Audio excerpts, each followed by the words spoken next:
G'day, I'm Paul. We tested the Toyota HiLux recently and wasn't really blown away with the way it drove because, it hasn't changed a whole lot since it was actually launched. This, on the other hand, is very different. It's called the HiLux Rogue. The last time they did a Rogue, it had carpet in the tray. This time around though, they've actually made a stack of mechanical changes to it, namely in the suspension geometry, and then in addition to that, also the track width as well. So keen to see whether this has actually improved this vehicle. Now, this competes with things like the Ford Ranger, Isuzu, D-Max, Nissan Navara, you name it, there's a stack of competitors in the segment. It's priced at just over $70,000, so it is expensive. It's about $1,000 cheaper than the V6 Ford Ranger Wildtrak, but that's sort of roughly where it's placed. Today we're going to do a detailed review of this car, so if you do want to skip ahead to other parts of this review, you can use the time codes on the screen, or if you're on YouTube, you can scroll down and use the chapters below. And if you haven't done so already, please subscribe to our channel, press the bell icon, that way you'll find out every single time we review an updated ute. Let's talk exterior design. So you've got 9 colours to pick from. All but white is going to set you back $675. Now, on the design front, we'll get to the sides in just a second, but down the front here, you've got that big Toyota grille, chrome highlights up the top there, and a lot of this sort of brushed dark look around the edges. Sorry about the car being so dirty. The weather is just out of control. So it rains, it's sun, so it's just really hard to keep these clean. Down the front here, you have a camera for the 360 camera, big Toyota logo there. Over on the sides here, you have full LED headlights with LED daytime running lights and an LED indicator. Fog lights down the bottom there. Now, let's whip around to the side. So 18-inch alloy wheels down here. What you're going to notice is a few differences here. So the front and rear track have been increased by about 140 millimeters. So this is visibly a wider vehicle on the road. And it kind of feels like the Ford Ranger in terms of the supersizing they did between the last generation and the new one. So it is much beefier. And as a result of that, the wheels sit kind of outside where the body is on the standard HiLux. So that's why they have these big wheel arch guards on the side here that are connected to the front there. So they actually serve a purpose to protect that tyre from all the debris and stuff that could hit it. Beneath here, you actually have changes to the suspension as well. So because the track has increased, the rear axle length has changed. They've also extended the suspension arms at the front here and also the front stabilizer bar as well. Under here, you have bigger brakes. So they're 1 inch bigger in terms of diameter, 338 millimeters with a 4-piston caliper. So the bigger brakes are there because this is now heavier as well. It's almost 200 kilos heavier than the non-Rogue model because of all these changes that they've made. So bigger brakes is a sensible option. Unlike Ford, which didn't really change the brakes on Raptor despite the fact it was supersized in terms of performance. So it's a little bit disappointing on Ford's front. Ride height has also increased by 20 millimeters, and as a result of that, you have more ground clearance as well. That's now up to 265 millimeters. So a lot of changes here to the actual physical setup, and I'll run you through the other changes at the back as well in just a second. Up the top here, you have this sort of black matte finish on top of that wing mirror, indicator built into there, camera here on the side with a puddle lamp as well. I don't love these side steps. It's, again, one of my sort of grievances with some of the other dual cab utes in this segment. They're just sort of plastic. So if you do any off-roading, that's probably going to be destroyed the second you touch a rock at any point. So, yeah. These door handles, I like that color as well. It's got that sort of matte graphite finish to it. You have privacy glass, and as you work your way down the back, you have this sailplane here with Rogue lettering on the side there. Have a look at this as well. You now have rear disc brakes. So they did away with drum brakes, you get rear disc brakes, and also in addition to that, you have changes to the suspension up the back here as well. So what they've done is they've moved a lot of this stuff outboard. So you can see the damper now sits outboard of the chassis rails there. In addition to that, they've lengthened the axle as well because of that track width increase at the rear. They've also installed a rear stabilizer bar as well, which they say is going to help it in terms of handling. And I'm keen to see how that goes because the handling of the SR5 that we tested recently wasn't too crash hot, so I'll be keen to see whether this is an improvement on that. And it does look like this actually sits a little wider than the front there in terms of that track width as well. Wheel arch guards here as well to contain that bigger track width too. So keen to give this a shot because these are some fairly significant changes to make to a car that is still within its model cycle. You don't typically see anything like that happening, so pretty impressed with that. Okay, let's jump around to the back. So this is the rear. You've got a Rogue badge just there, Toyota on that side, HiLux here. part LED taillights, so this part here is LED and then incandescent globes in here. You have a step here for jumping onto, and like I mentioned in the other HiLux, no stepping here, and they've put a little label there so you don't go snapping that off anytime soon. Now up the top here you have a roller cover. You can press a button there and that then moves out of the way. We'll drop our tray. Oh, the carpet is still here. I mean, this is just the most ridiculous thing in the world. It's like people who install carpet in bathrooms. I remember once staying in an Airbnb in the States and it had carpet in the bathroom and I thought, that is just so silly. This is the exact same as that. So anyway, let me know what you think in the comments section below. Do you think carpet in the tray of a ute is a silly idea? Let me know what you think. So once the roller cover's out of the way, you have lights there to give you illumination of your carpet. And in terms of the dimensions of the tray here, the length is just under 1600 millimeters. It's 1645 mil wide and 1109 mil between the wheel arches. You have a depth of just under 500 millimeters and a payload of just under 800 kilograms. It is disappointing there still isn't a torsion bar here to make this easier to open and close. Now with the carpet and all the other stuff they've added to the back of this, it has made this quite heavy to close. So maybe if you have manly arms, it's not an issue, but for me, I think it's a little bit heavy, in my opinion. Good that the towing capacity hasn't changed. So it's not like the Raptor, which is kind of strangled in terms of payload and towing capacity. This still has a 3.5 ton brake towing capacity, which is good news. So let me know what you think down there. Do you think these changes to the Rogue are good? It seems like really good value for money when you consider how much they've actually changed compared to a standard HiLux. So let me know what you reckon down in the comment section below. So we are inside the HiLux. Let's start off with the key. You've got lock, unlock, panic, Toyota logo, a little bit of chrome around the edges there, and on the back you have HiLux. I like this little sort of animation there, or I don't know if it's an animation, the cartoony type thing of the HiLux. I think that looks cool.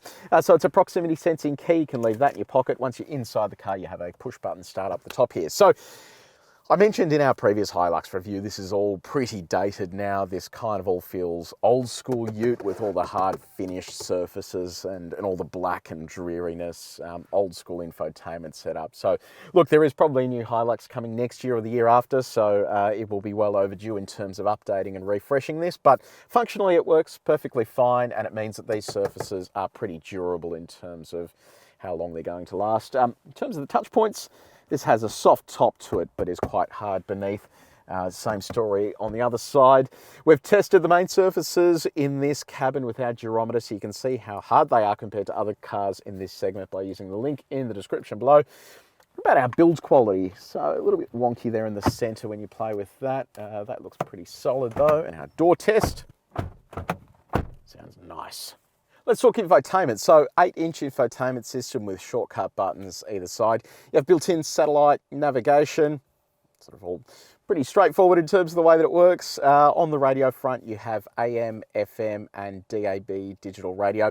The good news here is that it's all plumbed through a 9-speaker JBL branded sound system. Now, recently we tested the Ford Ranger, which has a B&O, Bang & Olufsen Play sound system, and I reckon the JBL sound system is actually better than the Ford one. I think they've integrated it better, it's got more bass, it just sounds better than the Ford one, so that is a big upshot here. In terms of smartphone mirroring, you have Apple CarPlay and Android Auto. They're both wired, so you have to plug up a cable for those. This is what Apple CarPlay looks like, so not fast enough, a tiny bit laggy as you move through that, but for the most part, it's not too bad. And this is what Android Auto looks like.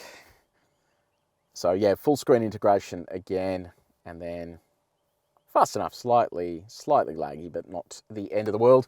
Then ahead of the driver here, we have a small digital display and then analog gauges on either side of it. So nothing sort of too revolutionary here, and it all just kind of does the job. Now moving on to safety tech, you've got autonomous emergency braking with pedestrian and cyclist detection, and auto dimming rear vision mirror. You have blind spot monitoring built into the wing mirror. You have a lane departure warning, rear cross traffic alert, radar cruise control, and front and rear parking sensors with a 360 camera. I'll show you what the camera looks like. Yeah, look, the quality of that really isn't very good. I can kind of just make out what it says on our suitcase there, but for the most part it isn't very good. The guidelines move with the wheel, but I did mention this in our last HiLux review. The center point line there for the camera is actually slightly offset because the camera isn't centered. So it's going to make putting a trailer on and stuff just a little bit tricky, but I guess it is what it is. So yeah, hopefully the next generation of this is significantly better. Then in addition to all of that, if you exit reverse, you've got a view button down here near the driver's knee that gives you the front view, I think. And then also side views as well. So they're pretty not very good, as you can tell. So your practicality, we will start off with connectivity. You've got two 12-volt outlets. They are 120 watt each.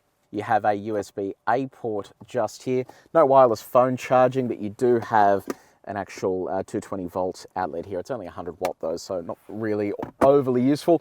Phone can kind of sit anywhere really. There's a few little hiding spots just there. In terms of storing other things, coffee cups. So if you have a small coffee cup, it fits into here, but it kind of moves around a little bit because you don't have any teeth. But you do have these cup holders in front of the air vents, so coffee fits into there nicely without any dramas. In terms of your bottles though, they fit in, but again, because of no teeth, that'll move around.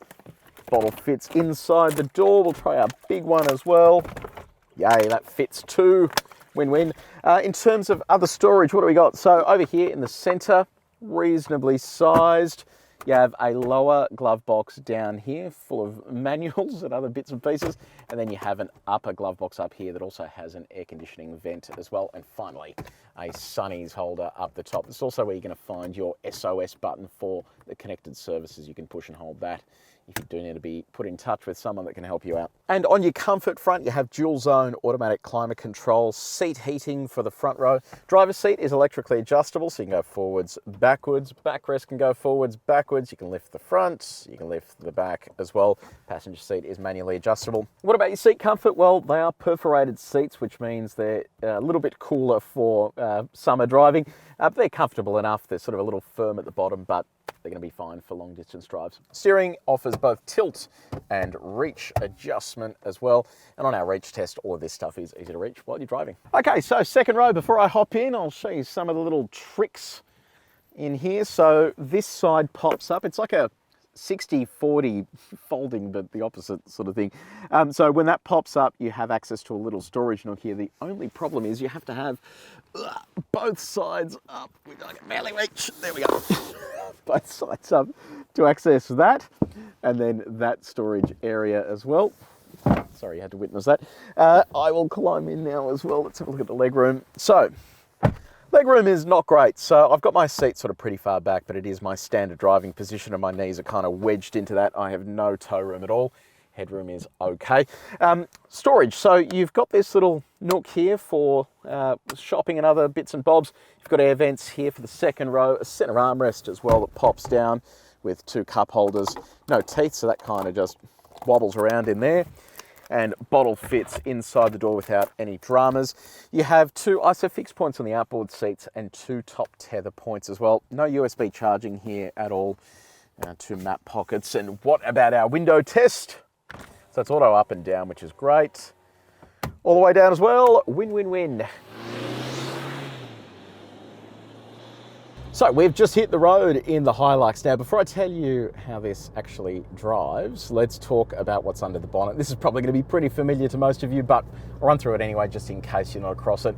2.8 litre turbocharged, 4-cylinder diesel engine, makes 150 kilowatts of power and 500 newton meters of torque. So it's really nice and punchy, and they're healthy numbers. Behind the wheel, what does that feel like mated to its 6-speed auto? Yeah, look, it's pretty punchy. It actually has a fair bit of pick up and go. You do notice this feels a little slower than the standard HiLux, just because of the extra weight that it's carrying, and it's kind of what happened with the Raptor when they released that in the previous generation. Because it was still the same engine but gained a lot of weight, it didn't really feel much quicker in a straight line, and this is pretty much in the same boat. When you lean onto the throttle, it does feel a little slower in comparison, but still punchy enough for me anyway. I'm sort of quite happy with that level of torque that's on offer, and the gearbox as well is nice and smooth. There's no real dramas there at all. Now, Toyota claims a combined fuel economy of just under 9 litres per 100 Ks. We're currently sitting on 10.2 litres per 100. Typically with HiLux, that's about where it sits. I don't see them much lower than that. So fine with that figure. It's really not the end of the world, and I think it's kind of where it needs to be. Now, what's the ride like? So they have totally transformed the ride in comparison to standard HiLux. These suspension changes have made a huge difference in terms of low speed ride. It still has a little bit of brittleness to it, but it is much smoother, and it feels like that wider track has really just helped settle it. You typically had to have a load in the back of a Hilux for it to feel settled, whereas now it feels fine. I'm going to dump this up to 130 for our sine waves. The last Hilux we drove here actually left the ground at 130 on the sine waves, so let's see how this one goes with the revised suspension setup. Alrighty, so there's 130 there. Yeah, look, it feels kind of the same. The body control hasn't really improved, and that's despite the fact they're using that suspension setup and the stabilizer bars as well. So, yeah, look, I think that probably needs a little bit of work, especially if they're working on the next generation of Hilux. It needs to be far more planted than this one is, especially when you are doing maneuvers like that. If you do have weight inside the vehicle, the effects of that oscillation are really going to be amplified. Now let's talk drive mode. So you have power and eco. Eco dulls the throttle.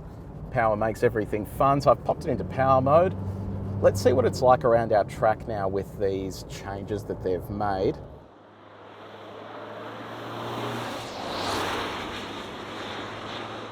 Okay, so still a fair degree of body roll, but what I am noticing there is we're not getting it biting like it was in the standard Hilux on that rear wheel as you get onto the throttle. So I've got that pinned to the board now as we roll onto this back straight area. It's feeling more confident with pace. That Hilux that we drove last time, the SR5, kind of felt a little unsure of itself, whereas this is actually really nicely settled, especially on this coarse chip, low friction stuff here. Let's see what it's like on our faster stretch out the back here. I'm actually quite surprised by this. This actually feels a lot more dynamic than the standard SR5. Doesn't have as much punch as the standard SR5 because of the extra weight, but this is the base they're working towards with next generation of this. It's actually not bad. All right, we're on the back straight now. I've got that flat to the board. Does feel like it's running out of puff there, but gotta say the changes they've made to that chassis are really good, and hard on the brakes here. The brakes actually feel really confidence-inspiring as well. So Toyota has actually done a really good job with fine-tuning this and modifying this chassis to actually be sporty, which I never thought I'd say about a Hilux. And that excites me for the next generation, because if they're going to go and cram a more powerful engine under the bonnet of this, coupled with these suspension and chassis changes, it is actually going to be a pretty competent vehicle. So can't wait to have a drive of it, especially the Raptor competitor they're working on. So yeah, the Ute segment is going to be hotting up pretty soon, I reckon. Okay, it is time for 0 to 100. We don't have an official time, so we're going to do a fresh run here up against the V-Box. I've got it in power mode. I'm going to turn stability control off. We'll see how that goes. So it's traction control still active, but stability control is off. So dial up a few revs here. Wheel slip off the line there. I'm going to go all the way to 120 here just to see what those numbers are like. 100. God, I think we're going to run out of road here. Okay, I've got a 120 figure. Jeez, almost ran out of road. God, it is slow. Okay, so 0 to 100, 10.7 seconds, and 80 to 120 in 7.9 seconds.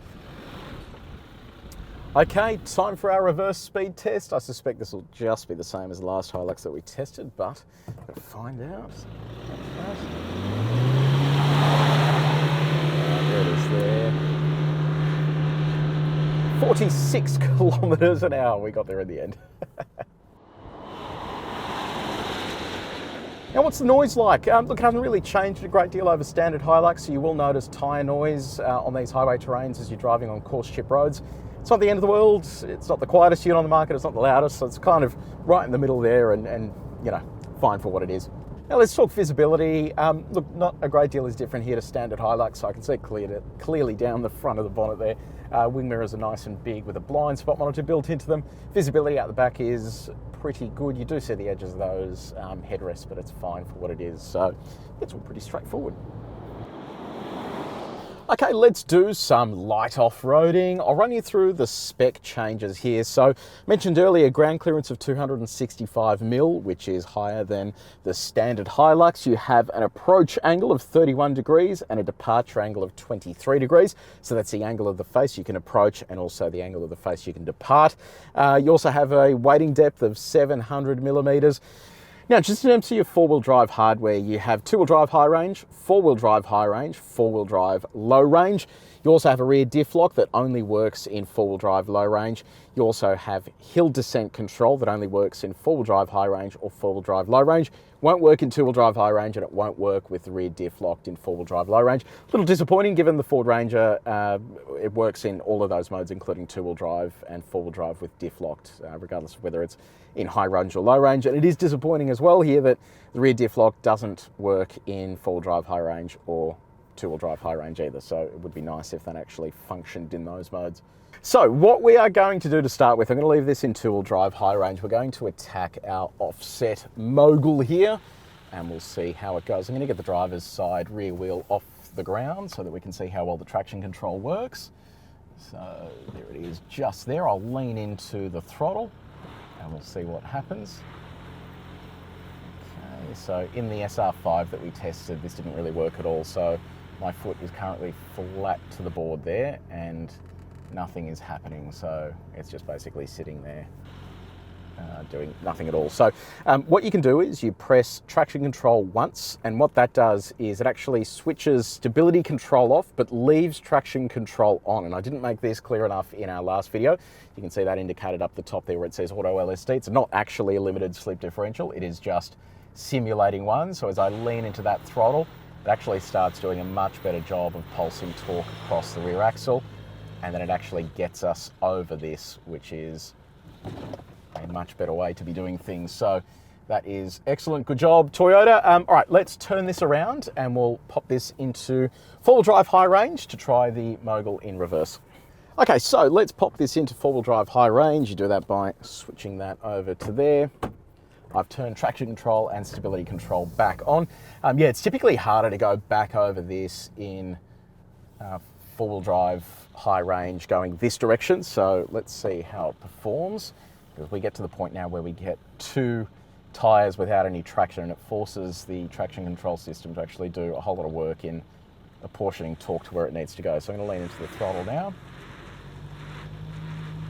Okay, biting a little bit there. I can feel progress. Look at that, nice, that actually got over.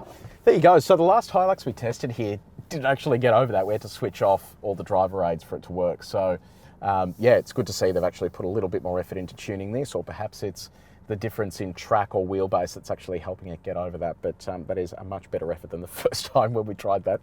Okay, it's time for our steep hill. It's pretty muddy at the moment, and it's been a little chewed up from our previous attempts here. So I'm going to pop this into neutral, put this into low range by flicking that switch over. Little light comes on saying 4 low. It switches off stability control. Let's see how it goes. So first time around, I'm just going to drive up this. Second time around, I'm going to stop and then accelerate just to see if it'll still get up. Keeping in mind, this is running on highway terrain tyres, so I don't know how well it's going to do here. Wow, that is walking up without any problems at all. That is seriously bloody good. Very impressed with that. Okay, through our mud bog here. All right, and let's line up for our hill descent. What I'm going to do here as well with the hill descent, just so we can actually test the hill descent control, I'm going to move this back into four-wheel drive high range, and then we will engage hill descent control. Pop that back into drive. That light is solid. Let's see how we go. Okay, here we go. Going down the hill. I can't see anything. I'm going to pop this camera on. Here we go. Still can't see anything. It's a terrible camera. Okay, here we go. Oh, it's okay. It's not too bad. I would have loved to be able to perhaps adjust the speed or have a bit more control over that, but that's okay. It kind of does the job okay. I'll switch that off now. Get through our mud bog here, and we'll head back to our hill one more time. Okay, we are back in low range. Let's give our hill another crack here. This time I'm actually going to come to a stop and then lay into the throttle. So there's our stop just there. We'll get onto the throttle now and start climbing. Tiny little slip. God, that is so good. Yeah, so look, it does switch stability control off, but it keeps traction control on climbing that, and just does a really good job of just getting you up there without any dramas. Didn't even have to lock the rear diff either, so bloody good job. Okay, let's see how we go over the rocks. HiLux SR5 was pretty fine through here, so I'll be keen to see whether this feels the same as we roll through here. Move that, given that we do have that extra ground clearance now, and the suspension changes. Actually feels really comfy.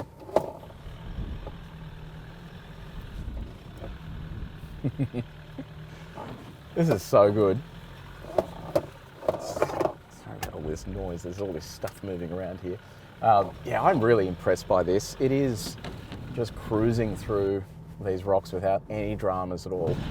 Probably the most comfortable dual cab ute we've tested over those rocks. It actually just feels really nice. Okay, it is time for our water crossing. Now, it has been raining a lot here just over the past few weeks and even today, so this is going to be interesting because it is about 700 mil deep and this has a wading depth of around 700 millimeters. So let's see how we go.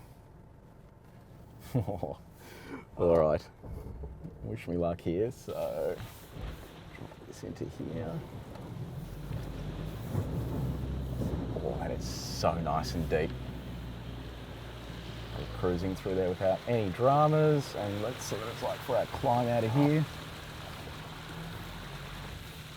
Yep, no dramas at all. Yeah, nice. Okay, look, I'm bloody impressed with the Rogue. I was a bit underwhelmed by the SR5, especially with how, just average the traction control and stuff was, whereas this actually feels really good. So it is dynamically good, but it is also really good here off-road too. So you can imagine if you switched out the highway terrains and actually put all terrains on here, it probably would go anywhere. It is, yeah, it is damn impressive.